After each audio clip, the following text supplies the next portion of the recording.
A total of 22 fuel service stations have been prosecuted since the beginning of the year for operating without licenses as the Zimbabwe Energy Regulatory Authority, Zera, descends on illegal fuel dealers.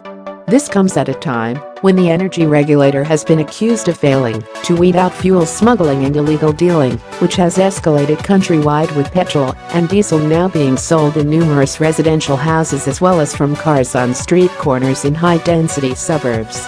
The fuel is reportedly smuggled from neighboring countries, where it is said to be cheaper than the local pump price.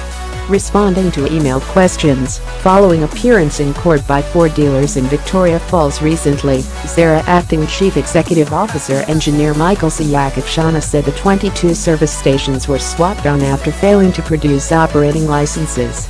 Zera does not allow retail operators to operate without licenses. It conducts annual and scheduled monitoring and surveillance in the market to ensure the public is served by licensed operators only.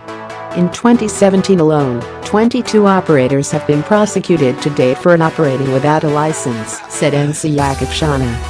He could not give details about the rest of the prosecuted garages. The 4 Victoria Falls garages are Ram Petroleum Limited, that was operating at number 7731 and Jereshma Investments outlets, namely Zuba Zambezi Service Station, and 2 branches along Clark Road and Miles Road. Ram Petroleum was fined $50 while Jereshma, which had 3 counts, was fined $100 after all the 3 counts were treated as one per sentence. However, authorities at the garages alleged they had been shortchanged by Zera, who had failed to avail licenses, which they had paid for at the beginning of the year. They called for the regulator to decentralize so that applications can be made at provincial offices.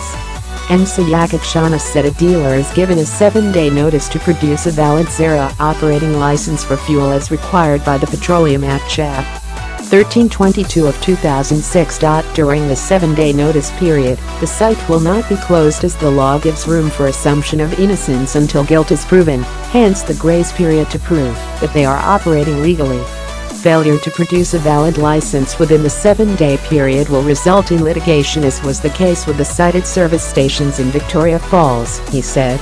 Siakatshana, who professed ignorance on illegal fuel dealing on the black market, said processing of licenses takes between 45 to 90 days after pre-licensing inspection. He accused some retail operators of not providing the regulator with all the required documents, hence they contribute to the delay. A license to operate a fuel garage costs $575 including VAT for urban areas, and $230 including VAT for rural areas. Siakatshana said Zera was in the process of decentralizing to Bulawayo and Muter, where offices will be opened soon.